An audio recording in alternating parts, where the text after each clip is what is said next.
S, வீடு, schools, hotels, store room இங்கெல்லாம் partition wall கட்டணும்னாலும் இப்போ பில்டிங் ஓனர்ஸோட first choice Renocon Rapid Wall Panels.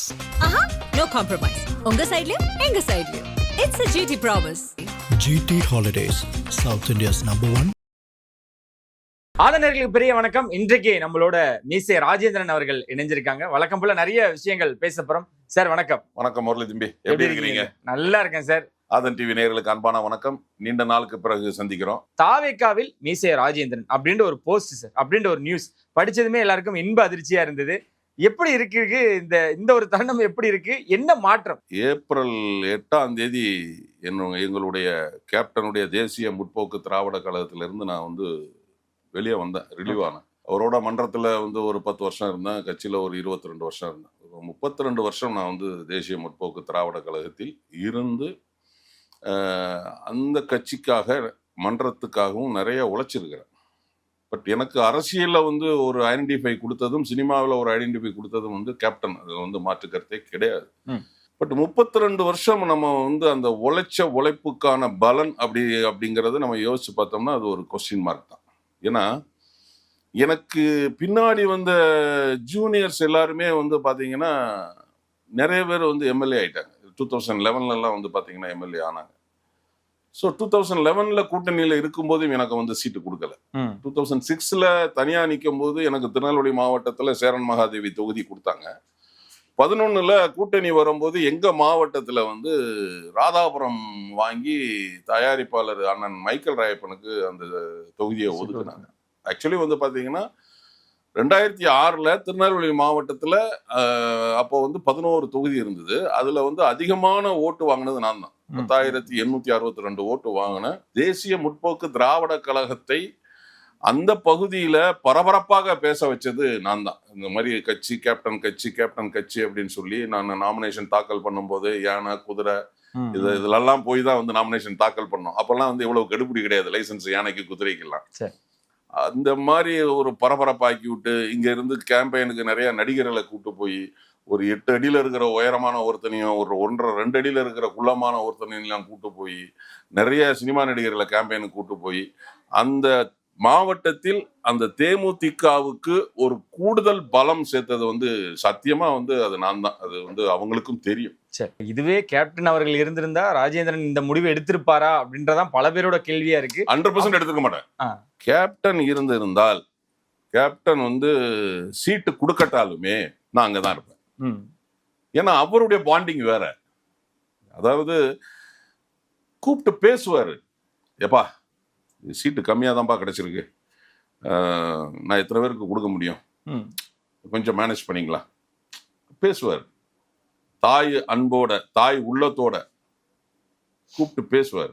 இப்ப அது அங்க கிடைக்கல நீங்க நினைக்கிறீங்களோ? இப்ப இருக்கக்கூடிய சூழ்நிலையில தேமுதிக இருக்கக்கூடிய, ஏன்னா எனக்கு தெரிஞ்சு பரிச்சயமானவர்ல நீங்க ரொம்ப முக்கியமானவர், உங்களையே அவங்க உதாசீனப்படுத்துறாங்க அப்படின்றப்போ எல்லாருக்கும் இது ஒரு பின்னடைவு தானே? நிச்சயமா 100%, 100% மாற்றுக்கிறதே கிடையாது. ஏன்னா யோசிப்பாங்கல்ல, இவருக்கே இவங்க ஒன்றும் செய்யலைன்னா நாளைக்கு நமக்கு என்ன செய்வாங்க அப்படிங்கறத அவங்க இருக்கிறவங்களும் யோசிப்பாங்கல்ல.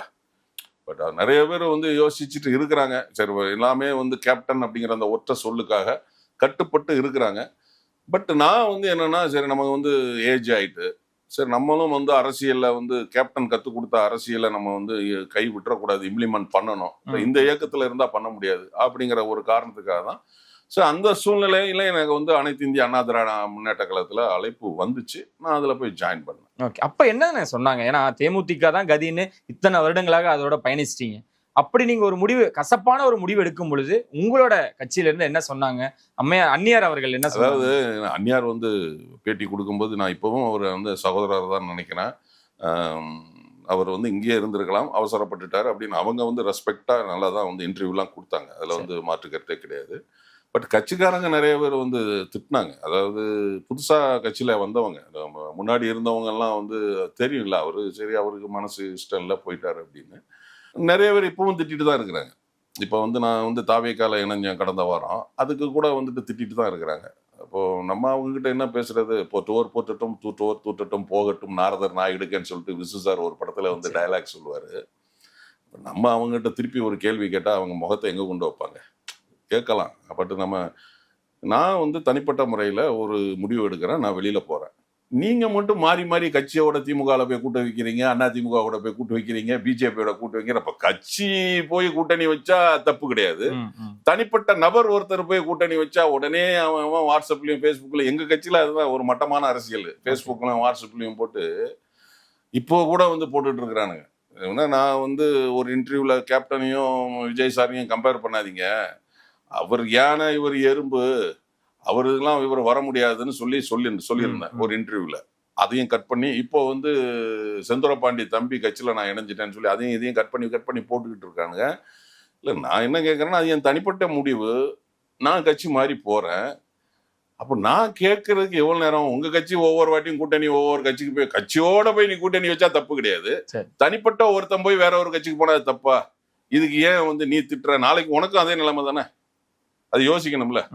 இப்போ அரசியல் அப்படிங்கிறது வந்து நிலைப்பாடுங்கிறது நிமிஷத்துல மாறலாம், நாள்ல மாறலாம், வாரத்துல மாறலாம், மாசத்துல மாறலாம். எல்லாருமே அந்த அரசியல் நிலைப்பாடு எடுத்தாங்கல்ல, நமக்கு முன்னாடி இருந்த அத்தனை பேருமே எடுத்தாங்கல்ல. 1972 அம்மையார் இந்திரா காந்தி வரும்போது மதுரை ஏர்போர்ட்ல திமுகங்கிறாங்க, அவங்கள அடிக்கிறாங்க, அடிச்சு மண்டையை போட்டு உடைக்கிறாங்க, ரத்தம் வருது. பழநெடுமாறன் அவர்கள் அவர் அரவணைச்சு கூப்பிட்டு எஸ்கார்டு மாதிரி கூப்பிட்டு போறாரு. அப்போ திரு கலைஞர் கருணாநிதி அவர்கள் என்ன சொல்றாரு, அது ரத்தம் வந்து ஏதோ ஒரு ரத்தம் அப்படின்னு சொல்லி சொல்றாரு. அடுத்த 6 மாசத்துல வந்து அங்க கூட்டணி வச்சுக்கிட்டு நேருவின் மகளே வருக நிலையான ஆட்சி தருகன்னு சொல்றாரு. அதே மாதிரி வந்து பாத்தீங்கன்னா எங்களுடைய கேப்டனையே எடுத்துக்கோங்க, எதற்காக அந்த கட்சியை ஆரம்பித்தார்? அதிமுக திமுகவுக்கு மாற்றாக ஒரு இயக்கம் வேணும்னு தானே ஆரம்பிச்சாரு. அப்ப நீங்க ஆரம்பிச்சு உங்களுடைய 2006 ஒரு தேர்தல் நின்றுட்டு 5 வருஷத்துல நிலைப்பாடு மாறி நீங்க அம்மையார் ஜெயலலிதாவோட கூட்டணிக்கு போறீங்களே, அப்ப உங்களுடைய அரசியல் நிலைப்பாடு மாறுது. ஏன் கடந்த ஒரு 2 மாசத்துக்கு முன்னாடி திராவிட முன்னேற்ற கழக தலைவரோட எத்தனை பேர் கூட்டணியில இருந்தாங்க, இன்னைக்கு அந்த கூட்டணி எல்லாம் எங்க போச்சு? அந்த நிலைப்பாடு மாறுது இல்ல. கடந்த 2019 நினைக்கிறேன், 2019 காங்கிரஸை விட்டு திமுக வெளியே வந்துச்சு. இதே ஸ்டாலின் அவர்கள் காங்கிரஸை திட்டினாங்க. 24 பிரதமர் வேட்பாளர் ராகுல் காந்தி அப்படின்னு தான் சொன்னாரு. இப்ப என்ன சொல்றாரு? காங்கிரஸ் துரோகிங்கிறாரு. அப்ப அவருடைய அரசியல் நிலைப்பாடு மாறுது இல்ல. நீங்க தலைவர்களுடைய அரசியல் நிலைப்பாடு எல்லாம் மாறலாம், கட்சியிலோட அரசியல் நிலைப்பாடுகள் எல்லாம் மாறலாம், தனிப்பட்ட நபருடைய அரசியல் நிலைப்பாடு மாறக்கூடாதா? புரியுது. அது ஏன் இஷ்டம். நான் வந்து கட்சி மாறி இப்ப தாவேகாவுக்கு நான் போயிட்டேன். அதுக்கு காரணம் என்னன்னா, கேப்டன் அவர்கள் மன்றத்துக்காரங்களுக்கு ரெகக்னைஸ் கொடுத்தாரு. மன்றத்துக்காரங்கள் அவர் இருந்திருந்தால் ஆட்சி அமைச்சிருப்பாரு. முக்கியமா மன்றத்துக்காரங்களுக்கு வந்து அவர் இம்ப்ளிமெண்ட் பண்ணியிருப்பாரு. அதே போல விஜய் சார் அவர்கள் மன்றத்தில் உள்ளவங்களுக்கு ரெகக்னைஸ் கொடுத்து இன்றைக்கு அவர் கூட இருந்தவங்களை, மன்றத்தில் இருந்தவங்களை எம்எல்ஏ ஆக்கி அமைச்சராக்கி இருக்கிறார். கண்டிப்பா. ஸோ நம்ம வந்து அவருடைய அரசியல் நிலைப்பாடு சரியா இருக்கு. பிளஸ் வந்து அவர் வந்து மக்களுக்கு செய்யணும் அப்படின்னு நினைக்கிறார். அந்த இதெல்லாம் பார்க்கும்போது சரி நம்ம அவருடைய இயக்கத்தில் நம்ம சேருவோம். எவ்வளவு காலம் தான் நம்ம எதிர்கட்சியிலே இருக்கிறது, ஆளுங்கட்சியிலே நம்ம சேருவோம் அப்படிங்கிற காரணத்துக்காக நம்ம அந்த ஆளுங்கட்சியில சேர்ந்தோம். இவங்க திட்டுறவங்க திட்டதான் செய்வாங்க. அவரு எங்க தலைவர், இப்போ எங்களுக்கு தலைவர் தான் அவர், தாவேகா தலைவர் அவர்கள் சர்க்கார் ஆடியோ லான்ச்ல ஒன்று சொல்லியிருப்பார். உசுபேத்தன்கிட்ட உம்முன்னு கடுப்பேத்தன்கிட்ட கம்முன்னு இருந்தா வாழ்க்கை வந்து ஜம்முன்னு போய்கிட்டு இருக்கோம் அப்படின்னு சொல்லியிருப்பாரு. ஸோ அதே மாதிரி அவன் என்னதான் இருந்து சொன்னாலும் நீ அதை திங்குற, நீ இதை திங்குற, உனக்கு சோத்துல உப்பு போட்டு திங்குறையா, நீ வந்து கட்சி மாறிட்டு போயிட்டு இருக்க அப்படிலாம் சொல்லிக்கிட்டு இருக்கிறான். அவன் நாளைக்கு அவனுக்கு அதே நிலைமைங்கிறது அவனுக்கு தெரியாது. எனக்கு ரொம்ப பாதிச்ச விஷயம் என்ன அப்படின்னா, கேப்டனோட விசுவாசியே இப்படி பண்ணலாமா? அப்புறம் இத்தனை நாளா கேப்டன் அவரோட பேரை நீங்க இப்படிதான் பயன்படுத்தினீங்களா, இப்படிதான் நேசிச்சீங்களான்னு அது உங்களுக்கு எனக்கு தெரியும். நீங்க எவ்வளவு ஒரு ஆசானா, ஒரு குருவா, ஒரு கடவுளா அவரை நீங்க வணங்குனீங்கன்னு. ஆனா மீண்டும் அந்த மாதிரியான விஷயங்கள் வரும்பொழுதும் கேப்டனோட இப்ப நீங்க கோயம்பேடு போவீங்க, கண்டிப்பா அவரோட சமாதியில போய் வணங்குவீங்க, இதெல்லாம் இருக்கதான் செய்யும். அதெல்லாம் போறதான் செய்யறேன். 9 மணிக்கு போவேன், சாமி கும்பிட்டு வருவேன். அது வந்து வேற. அது பாருங்க, இது வேற. அதெல்லாம் எங்க தலைவர் எப்பவுமே எங்களோட தான் இருப்பாரு. இது வேற. அதுக்காக நாங்க வந்து கேப்டன் வந்து இப்போ நம்ம வந்து எங்க போனாலுமே கேப்டன் ஆளு தான் சொல்றாங்க. புரியுதுங்களா? இப்போ என்ன அப்படின்னா, நமக்கான ஒரு மரியாதை இல்லை அப்படிங்கிறது எனக்கு தோணிச்சு. ஏன்னா ஜனவரி 9ஆம் தேதி கடலூர் மாநாட்டுல எல்லாருமே பேசுறாங்க, எனக்கு பேசுறதுக்கு வாய்ப்பு கொடுங்க. ஓகே. நிறைய விஷயங்கள் அங்க நடந்தது, நான் வெளியே சொல்ல முடியாது. ஏன்னா நிறைய விஷயங்கள்ல வந்து இருட்டடிப்பு நடந்தது. அதெல்லாம் நான் வெளியில சொன்னோம்னா வந்து எனக்கும் அது அசிங்கம், அவங்களுக்கும் அது அசிங்கம். புரியுதுங்களா? அப்போ ஒரு இயக்கத்துல இருந்துட்டு நம்ம அதை வந்து பேசக்கூடாது, சொல்லக்கூடாது. இதே மாதிரி இப்போ அடுத்த இயக்கத்துல நம்ம போறோம், இப்போ இவர் இதே மாதிரி தான் இங்கேயும் பேசுவார் அப்படின்னு. அதனால நிறைய பர்சனலா நான் நிறைய வந்து பாதிக்கப்பட்டிருக்கிறேன். கேப்டன் இருந்தா அதை செய்ய மாட்டாரு. எனக்கு தெரியும் நீங்க அதுல இருந்து வெளியே வரும்பொழுது எவ்வளவு மன வலியோட வெளியே கண்டிப்பா வந்து 100%. நான் அந்நியார்கிட்ட நான் டைரக்டாவே கேட்டேன். ஜனவரி 9 கடலூர்ல மாநாடு நடக்கும்போது என்னை பேச விடல. நான் 2 நாள் கழிச்சு அந்நியாரை நான் பார்க்கும்போது, கேப்டன் இருந்திருந்தால் என்னை இப்படி விட்டுருப்பாரா அண்ணி, என்னை பேச விட்டுருப்பாரு அப்படின்னு. நிறைய அரசியல் தலைவர்கள் என்கிட்ட ஃபோன் பண்ணி கேட்டாங்க, ஏன் பேசலாம். அண்ணன் சீமான் அவர்களும் என்கிட்ட ஃபோன் பண்ணி பேசினாரு, ஏன்பா மாநாட்டுல நீ பேசல அப்படின்னு நிறைய பேர் என்னை வந்து கேட்டாங்க. ஸோ இதே மாதிரி நிறைய விஷயங்கள் இருக்கு. அதை நம்ம வந்து வெளியில சொன்னா வந்து நமக்கும் அது மைனஸ், அவங்களுக்கும் அது மைனஸ். தாவேக்காக்கு இடையில அதிமுக அந்த கூட்டணி எப்படி நடந்த அந்த எப்படி அங்க போய் நீங்க இல்ல ஆக்சுவலி வந்து பாத்தீங்கன்னா ஒரு பேர் இயக்கம், ஒரு பெரும் இயக்கம். ஒரு ரொம்ப நாள் நான் இல்லை, ஒரு 1 month தான் இருந்தேன் நான். பட் நல்ல ரெஸ்பெக்ட், நல்ல ரெஸ்பான்ஸ். அது தலைமைக்கு போனாலும் சரி, ஐயா எடப்பாடியார் வீட்டுக்கு போனாலும் சரி, இல்லை கட்சி பிரச்சாரம் போகும்போதும் சரி, எப்படி நம்ம தேமுதிகவில் இருந்தோமோ அந்த மனநிலைமை தான் எனக்கு இங்கே இருந்துச்சு. ஸோ அந்த இதில் தான் நட்பா எல்லாருமே பழகுனாங்க. ஸோ அது இருந்து அதில் கண்டினியூ பண்ணுறதுக்கு சில விஷயங்கள் நமக்கு நெருடலாக இருந்தது. ஏன்னா உங்களுக்கே தெரிஞ்சிருக்கும், அங்கே நடந்த சில பிரச்சனைகள், நிறைய பேர் வெளியில் வந்தது, ஒற்றுமை இல்லாமல் இருந்தது. ஸோ இதெல்லாம் வந்து பார்த்தா என்னடா இது நம்ம போன நேரமா இப்படி அப்படின்னு நிறைய பேர் வேற என்னை வேற கிண்டல் பண்ணாங்க. என்னையா நீ அதிமுக போயிட்டு அதிமுக உடைச்சு விட்ட அப்படின்னு எங்க கட்சிக்காரங்களே சொன்னாங்க. அப்ப நான் சொன்னேன், ஏப்ப நான் அதிமுக போய் கட்சி உடைச்சிட்டோம்னா உங்க பொதுச் செயலாளர் போய் திமுகவை போய் தோக்கடிச்சிட்டாங்களே அப்படின்னு சொல்லி நான் விளையாட்டா சொன்னேன் நான்.